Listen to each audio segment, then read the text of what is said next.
Welcome back to episode 6 of CPG Camp. We're at 1, 2, 3, 4, 5, 6 episodes. 6 episodes. We're at 6 episodes. Woo! All right. This wasn't planned, guys. No, impromptu. I'm just on it. Went on karaoke a couple days ago. All right, let's get right into the news. Jack? Yeah, so first, Nutrabolt tapped 3 different banks to IPO. Ooh, nice for Bloom. Yeah, wow. Next one. Yeah, Barbell too. It looks like they're gonna buy their co-packer, which is pretty crazy. So it's a merge, right? Yeah. And are we seeing a new trend about something sweet, naturally sweet, made by one of the best animals in the world, the bees? And here we have a new honey trend. We're gonna talk about it. 100%. Yeah. Mad honey, sweet honey, manuka honey, all the honeys. All right, let's get into it. Let's talk C4. Let's talk about how Bloom is going to really keep blooming. Yeah. So shout out to Greg. You got to mention his name because I feel like he's so involved with Bloom, right? Yeah. And he's also shredded, too. That's just a shredded. fun fact. The guy is insane. Actually, Raph, can you pull this up right now? Yeah, type in this guy's name, Greg Lav, like L-A-V. Yeah. You know him, right? He and his wife, too, Bloom. She's a huge influencer. Yes, I think I've seen it recently because of the news about this. Yeah, he's like insanely jacked. jacked. That's just a side point. They've been blowing up. So it's C4 Nutribullet is the company in them. They had some partnership deal with Keurig Dr Pepper for a bit. So insane distribution. I mean, no one gets. So yeah, they got bought. Yeah. So there was this company C4 a long time ago, as Jacob was saying, and a lot of gym bros used to take it as a pre-workout before the gym. It's like crazy amounts of caffeine, probably like 300 milligrams or something like that. Then this guy, he made this company called Bloom, which is a supplement company. With his wife. His wife is actually originally the more famous of the two. She's like a big influencer, but look, he's just fucking shredded. But they recently launched this energy drink like about 2 years ago, and then basically Nutrabolt acquired them along the road. I mean, I don't have all the facts in front of me. This is just off the top of my head. But I believe they took on a minority stake in the company, but then Dr. Keurig invested $863 million for 30% of Nutrabolt. So they are backed by a big company right now, with like distribution, and then they are IPOing. So it's just pretty cool. But like, he's really big in the CPG community. Why did you just comment me?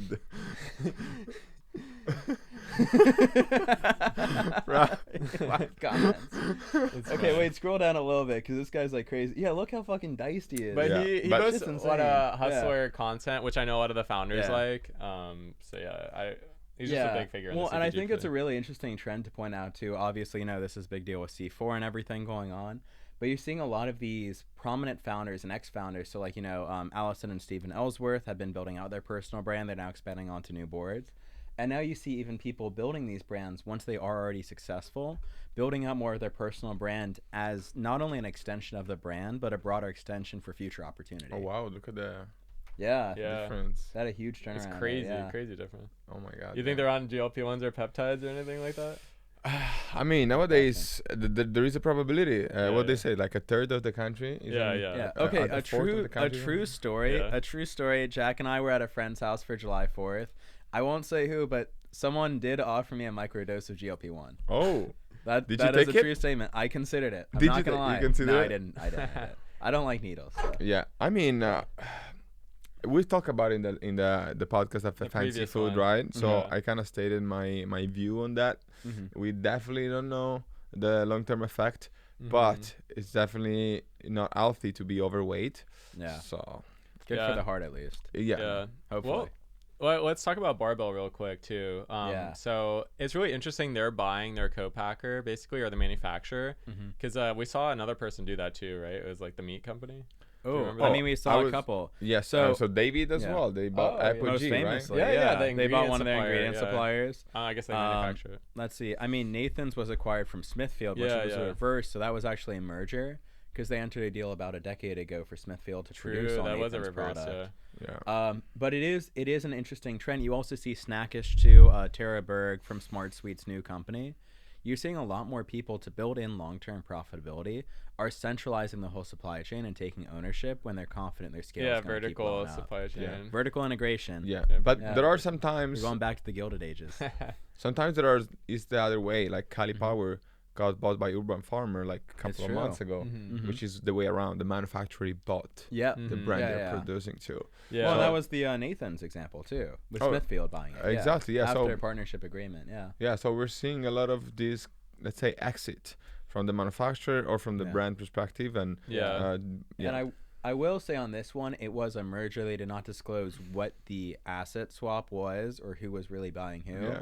But it is really interesting to see because Barbell is one of these companies that, especially before David was on the market, like they were the Goliath that had rapidly emerged in the space in the last 5-6 years. I mean, what's interesting too is reading this title too. It says PE backed, like the PE firm low key might have owned also the manufacturer. You never know because these PE firms do own a lot of factories actually, and they sometimes like optimize stuff. So you never know. They could have like done a deal with another PE firm. I don't know. These are just speculation. Like I'm just thinking right now reading that, but it's very interesting regardless. You know? So Damiano, are you gonna merge with your manufacturer?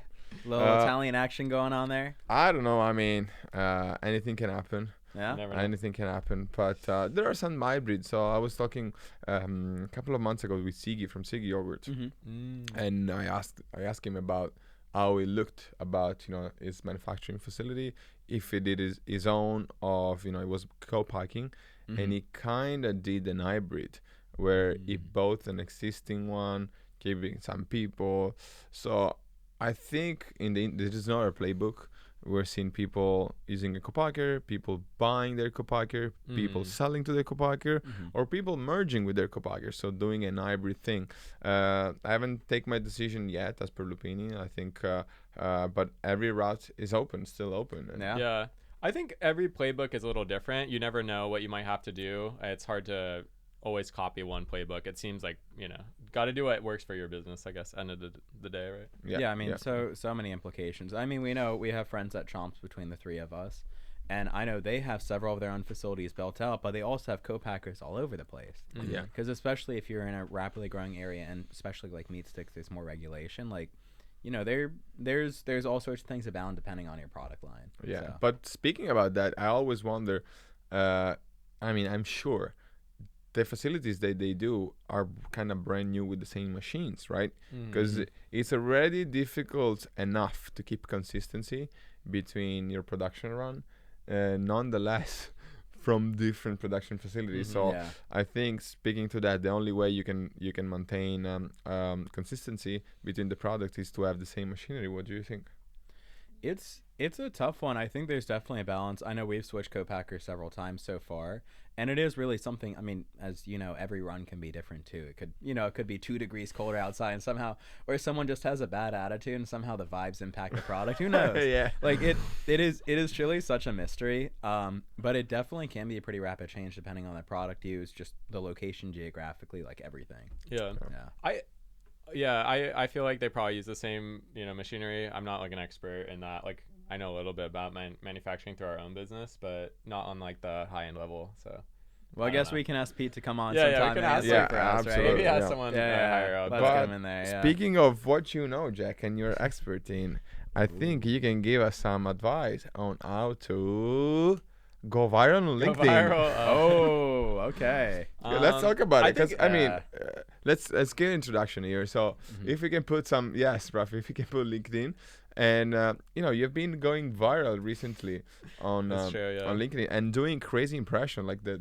We pulled it up before. It was like almost 200,000. 250K. 250,000 impression in only one post, and I think founders are doing more and more LinkedIn. So what's your secret? I think the secret is photos number one. So always think about the photo, because it's humans are visual creatures, and obviously they've said this before, but like an image is worth 1,000 words, and that's because there's a lot of information literally stored in a photo. It's translated all at once. In your case, an image is worth 1,000 reacts, right? Or $50,000. So maybe we'll see what the sponsors say on that one, right? Or I think the photo, just worth so much, and it's it communicates so much, and that's usually what I write the post about. I just write a blurb, and then I do use actually AI to help write the post after I write the blurb. But when I write the blurb, it's what is the photo telling? It's usually on my camera roll for a reason. It's a story. And then that's basically it. I just take photos of interesting stuff. But this is our friend Sean. Oh, and this is actually a perfect transition over. So who is Sean? Let's comment before on this. Yeah. Because I know Damiano's trying to go viral. Spoilers. React to his post, please. No, I want to point it out. Yeah. What everyone, including me, was saying to Jack is like, oh man, it's like you can tell it's AI, so it's not gonna work. Yeah. And it was, I was telling that. Erin was telling that, and guess what? We were all fucking wrong. So continue with what you think is right for you, and just hammer it, and then you're gonna have results. Well, I right? mean, people don't like AI because it's like inauthentic, but I guess that like I tried the authenticity is like I still write a little bit about like my thoughts, and then it just like congeals my thoughts, like condenses it. Yeah. And to be fair, I think we were running experiments early on when we both started posting. Yeah. I would try and write my own posts for a while, and they just stopped performing as well, and I got burnt out. Well, one thing that's what I was telling Jacob early on too is that like something to be not something that really matters is consistency, right? Yeah. And it's going to the gym. If you give yourself like a workout plan, I'm gonna do this like in Ironman terms, to run like 20 miles every day, that's unrealistic. Like you're gonna get burnt out after the first day or two. I obviously probably couldn't do it off the first day anyways. 20 miles is a lot, but like you want to make it a gradual increase and make sure it's manageable, that you'll actually want to do the workouts and like can actually fit them in your schedule. Similar to a post, like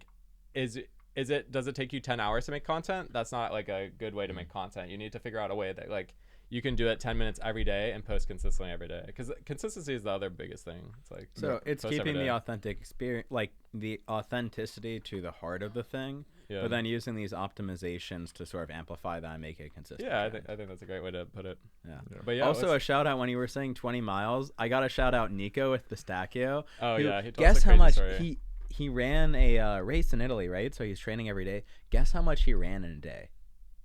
In one day? One day. Yeah. In miles? Kilometers. We got coffee with That's him your favorite. Kilometers during the race? It was a race. Yes, it was a race. He started at 12 a.m. at midnight. Just stop spoil. No, that's a little. I mean, there is one that I know. It's an Okay. ultra marathon of 100 kilometers. I don't know if you did the one that's pretty sick. Just take a guess. I would say 42 is a marathon, 65. 75. Wow. He ran for 16 hours. Wow. He did say he walked up some very steep hills, but like a walk up a steep hill is basically a run. Yes. And wow. Crazy. Wow. Anyway, so shout out Nico. Shout out Nico. Impressive stuff. Yeah. I mean, I wonder if he ate pistachio for 100 days straight while doing it. That's a good question. I guess we gotta ask him. A little pistachio, maybe a little lupini on the side. Yeah, because you need sugar. Yeah. You need sugar while running and stuff. Yeah. Well, let's talk about like Honey, because that's why the photo is related. He obviously is 17 years old. So our friend Sean. So explain Sean. So 17-year-old high school kid. You wanna go through the fun facts? Who wants to? Yes. Let's go. I mean, I think this is truly inspirational. Mm. I came to the United States for one reason: the American dream. And when I came here, everyone was saying, "Oh, the American dream is dead. The American dream is dead." It's not real, because I'm feel that I'm living the American dream. And people like Sean remind us all that the American dream is still alive, and you can be a freaking entrepreneur at 17 years old, doing production runs and talking with buyers. So, and I think everyone is realizing through Sean that you can really be an entrepreneur that young and have a good shot. Dude, he even inspired our producer. I remember Rafi. Yeah, he was like, dude, Sean's a legend. He mentioned it to us today, actually. Exactly. He got him like interested in. Yeah. So we all love Sean, and I think I've talked with buyers, I've talked with other founders, and we went out to a Korean barbecue, and the server mentioned to us a 17-year-old, and I was like, is it this kid? I hold up the photo. He's like, yeah, he was here. And he even like made the server like interested in entrepreneurship. No, the server literally asked us question about CPG. He's like, hey, if this 17-year-old kid, he was like, hey, he seems like a smart 17-year-old kid, but like I want to make a CPG company. Because we were talking about like food anyways, and he's like, oh, what do you guys do? And then like one thing led to another. Okay, so at least for the sake of the clips, because no one would take my lead on this despite my trying. So Sean, he's 17 years old, lives outside the city. He started a new company called Goldie. It's a Manuka honey lemonade. It's hitting on two great trends, because Poppy is doing the first ever lemonade, which is really interesting, as well as honey across every category. I mean, we have ice cream for bears in the sweet inside. We have Amaranth, which is a mad honey product. We have honey. It's like the top thing up there with dates for like the natural sweetened space. So 17, he's just hitting the market now, just was at Fancy Food. Great reception, great product. Let's get back into it. Yeah, if you're a bee, run. You got a lot of work ahead of you. As long as you're a New Zealand bee, right? In a very, I forgot the deal, but Manuka or whatever, like the 600. So Manuka is made in New Zealand, for those that don't know, and then I think it's basically how much pollen they collect, and it's like a different grade you get. So it's like the purity. Did you know about this? No. Like, so they have different rankings of Manuka, and it actually goes up to like $1,000 for a bottle, because there'll be like 1,100 proof, or you could buy like 68 proof, and basically it has medical benefits. I don't want to get attacked by the Manuka honey people, but I did. It is a little bit like pseudoscience on like the benefits of what it can cure, and so they'll claim that if you have this like higher tier Manuka, that it'll kind of like fix a lot of these problems. It might, I don't know, but from what my research, it was kind of like a little bit exaggerated. It's definitely tasty. It's definitely tasty. I think there could be some benefits. I'm just saying more to like from Manuka in general. I'm just saying more like if you pay for this really really premium stuff, that it's probably not as like medicine as much. But I mean, this leads to our next one, which is about the mad honey. Going a little crazy. Yes, a little crazy. I mean, I know about. So there is this magical honey that is found. Yeah, set the scene. Yes. Okay. So imagine, not Paddington, because that was in Peru, but in Nepal, Paddington. right? Yes, in Nepal. But let's, you've seen mountains, Paddington, right? Far away to the east. Yes. Rising above the surface, the Sherpas climb, and upon the hill, what do they find? Damiano, with a handful of honey from the hardiest and the strongest of bees. A honey so potent, so viable, so delectable that it drives you mad. Is that it? That was so freaking good. Thank you. But yeah, so I was in Nepal. I lived there for a year for another business before CPG. And they told me about this mad honey. I was like, oh, it's money that, it's going to get you high and it's going to get you crazy. Do they use it to party? Like, would the people take it? I mean, Nepali are not party people, let's say. But kind of, like, You take it and chill, I guess? Yeah, they smoke a lot of weed, the Nepali. It used to be legal. Used to be legal. So I think that Bob Marley went there, and the Beatles went there, if I'm not mistaken, or just I know India. they went to India. Yes, I know they went to India, but I don't know. I think I've seen some picture, or it was Bob Marley. Anyways, it was legal, and then it wasn't legal anymore. But the culture of weed is still high. In it's high there. Yes, in Nepal. In both ways. Yeah, and so I think they also do mad honey. But what related to CPG, so this honey that I found it in farmers market, it's only harvested in the wild, so it's mad, so it gets you high because it's very high altitude, and the Sherpa go pick it up. It's like above 15,000 feet, whatever. But what's the chemical in it that makes you high? Yes, there is one chemical that I don't remember. We should have done the homework. Why do these bees like make it compared to normal bees, I guess? I think it's the altitude. Okay, yeah. Jack, we're not experts in this space. We're experts on commentary. I want to know the answers. We have to find the experts. Yeah, I'm not. Let's get Logan on next time. We'll figure it out. But what I can tell that I tried, it didn't get me high.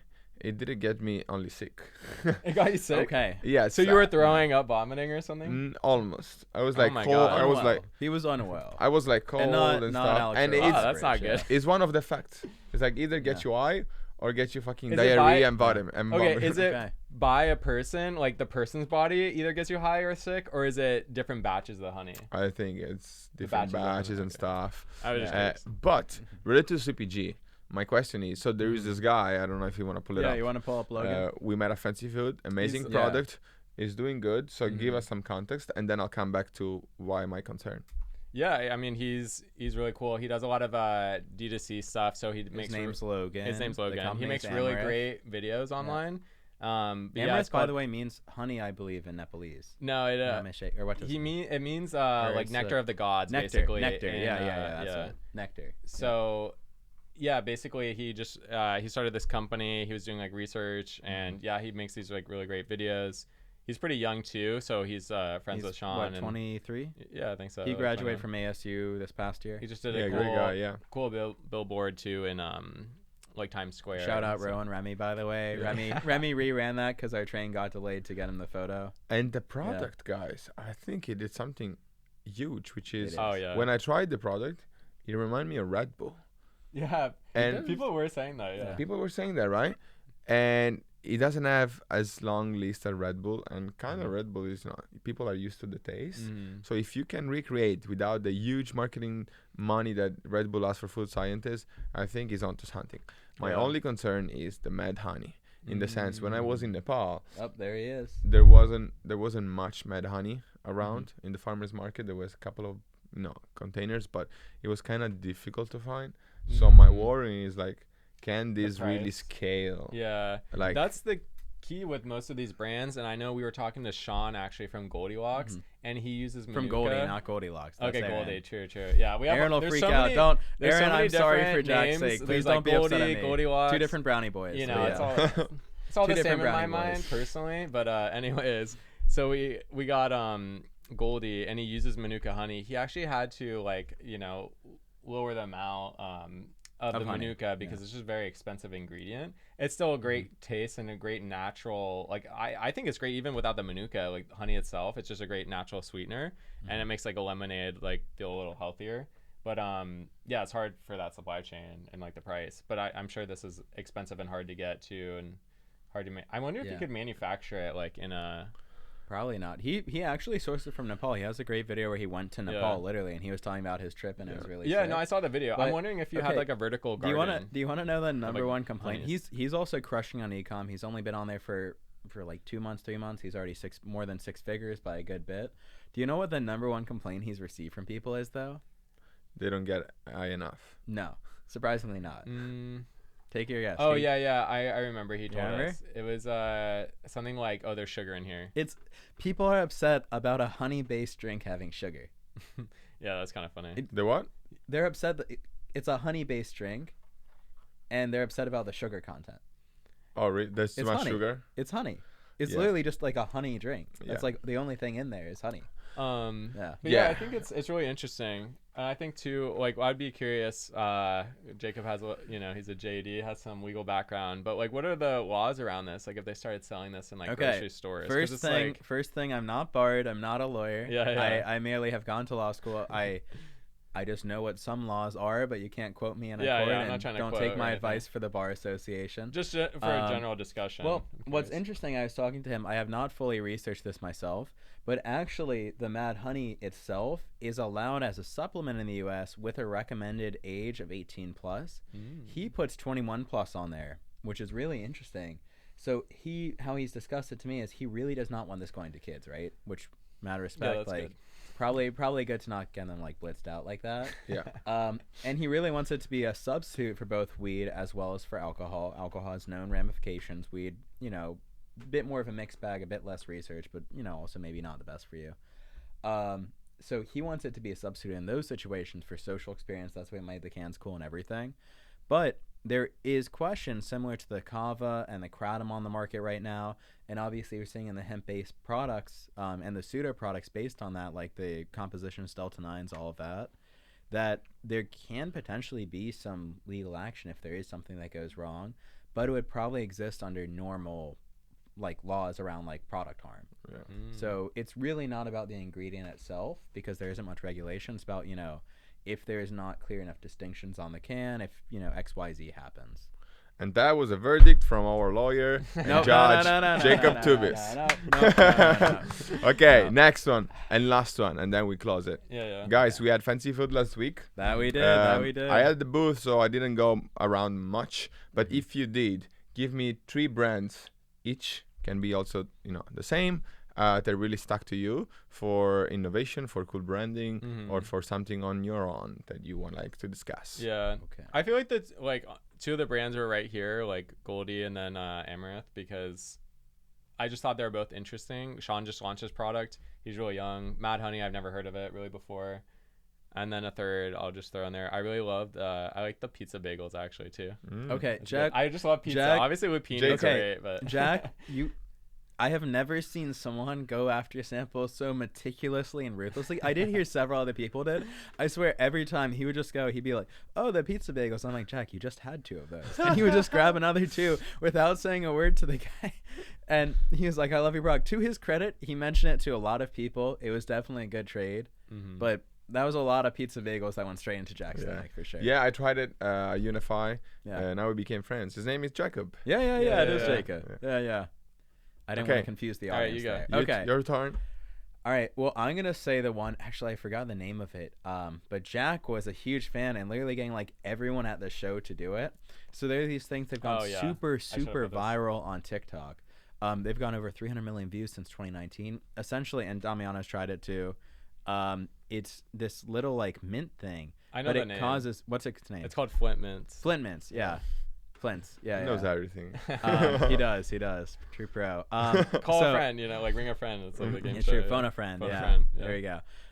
It creates this like bizarre like vibration. Like how would you describe it, guys? It's a tingling. It's a tingling. It's a tingling across your mouth. Tingling.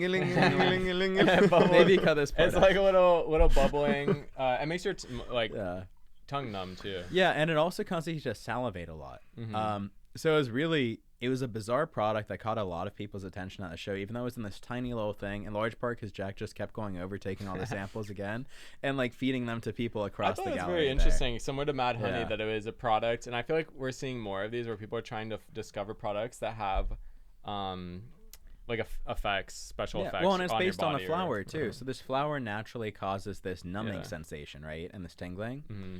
Or sensations is a good word. Yeah, sensations. People just want to get high. Yeah. That's the episode, guys. People just want to get high. Try. I think that might have to be the name, honestly. Yeah, it's like you want a way to sell new ways stuff. to get high. Obviously, it's drugs. No way. Of course, drugs sell. So try to find a drugs that is legal, and then you're good. Hold on. People be getting high. Yeah. There we go. That's a good one. Okay. Yeah. Beyond that, I gotta give a good shout out for Kato. Kendall has been crushing it. I actually didn't see her at the show, but I did hear so many people mentioning it. Yeah. Another one too. Oh, there were so many good ones. Okay, it was that apple. Do you remember that one? Peony. Yeah. So it was this. You tried it. The little Kinda apple. Like lupini, but not the loop. It's this little can. It's like P-I-N-I or something. It's kind of like an aperitif. It's apple juice. It's an apple juice. So it's a sparkling apple juice. Yeah. You tried it at the end of the show. It was in this little blue can with a little green kind of drawn on apple there. Very tasty product. Another one, just shout out again to macadamia oil, because someone randomly mentioned it when we were doing interviews, which you'll see on our last episode. And just, it was tasty too. I tried it. I don't know about the boiling point. Apparently it's better boiling point. What about you? Rapid fire. I mean, I didn't went around much. I tried very few products. One that I really loved was the deer meat, and when I said deer meat, venison. People look at me like in a very weird way. Yeah. And it's called venison in the US. I was like, okay, so that makes the difference. Venison meat from New Zealand. Wow, delicious. Nice. That was amazing. And I guess I love Monty. I think shout out BJ, I think the best. Wait, you gotta pull up this photo. If you pull up on the on my LinkedIn, actually, this is an incredible photo. Oh yeah, the family photo. Yeah. Yes, and I think it was the best booth, the best looking booth. Yeah. The best on brand booth. It had the best like mood setting, I guess, right? Like it felt very like immersive. Yeah. Very cool. Okay, guys. So. Last but not least, as always, camp. Who's all right, I'm opening it today. I'm excited. All right, so this is a little surprise we got from the show. Jack did pick this one out. We want something that isn't just sweet, since we always go super sweet. This is light sweet. It is not just tasty. It is yum. Organic bars. Yeah. Ooh. So actually, I was at an event before. The fancy food show, and it was with Hummingbirds. They put on like a cool event, but Matt from Glimpse recommended this because they had stuff and you put it in your bag, and he's like, oh, these are like really good. They're kind of for kids, but it has like all this stuff, like 4 grams fiber, gluten-free, plant-based, school-friendly. Oh, they got it all. Yeah, it's kind of just like a little bit of a healthier, like, with superfood. 8 superfood veggies in here. Oh, is there more hidden veggies? So this is like for lunch school, right? As yeah. For kids. And it has fiber, it has mineral. It looks like it has everything, and it's it really has it all. So but does it have flavor? I guess we'll find out. Yes. We could share one or something. That was very graceful. Truly it's graceful. Like, you dog. Yeah. Okay, so this one we're trying is blueberry and purple carrot. So it's gluten-free, school-friendly, whatever the other label Yeah, is. there's a lot of organic. labels you Yeah, got. there's a lot It's of like labels. clean label certified Wow. organic, no added sugar, 4 grams fiber, gluten free, plant based, school friendly, dairy free. There's more. How do you feel about this? It's like I haven't this tasted is it. I don't know. too many labels that is throw you off, or Yeah, it's like yeah, that's a good point. It's a lot of stuff. In It there. is like a lot. I mean, Wow, they have a lot of ingredients on the back, but most of it's cool stuff. It's a lot of fruit in here. They got broccoli, they have they baking got soda, spinach, they which got is carrots. interesting. Yeah, pectin up in I here. think it's great. Sea salt, citric Yeah, acid. it looks like a healthier fig Newton base is like what I saw, and I don't know. I Right, just I figured think it'd be like a good snack. Let's try it out. it's more on the dry side, but Yeah. that's good. it's not a bad thing in the sense that Yeah. I really like. Yeah, we'll Yeah. throw one to What's up? in the Let's rough. get it. Let's get it. Oh, it does look Alright. kind of fig Oh, nutty. oh, Okay. I couldn't throw Strong like flavor. this way that easily. So. Okay, Jack. They This call- is absolutely They called Yeah. him. They call him Tom Brady. Tom Brady after the divorce. It's also like half the size. Oh, of they a call fig him Good Newton. Nut actually. Don't forget about that. Good You Nut. know, Tom Brady has that brand Good Nut. I don't know if we've mentioned on the pod before. Wait, The No. coconut water. wait, bro. yeah. This looks like half the size of a fig Newton, right? Like, isn't it like they like cut it like this side in half? Do you know what I'm talking about? It's more cinnamony. It is Than cinnamon. expected. But Tasty. I think they did a good job. It is like a Yeah, I third think of a so fig too. Newton. It feels Yeah. like. Yeah. I'd feed this to my kid if I had a kid. Yeah. I don't have Okay. any kids I know of. There we go. Thanks for clarifying, Jack. We live in a world of uncertainty. All right. Any last minute takes, guys? No, I think that's it. I think I approve of Yum. It's anyone yummy. was wondering. It's yummy. Yum And is I- yummy. I think I'm gonna get another one after the Yeah, good to go. cut. Okay, guys. I think so. It was good. Uh, And all see you right. next time.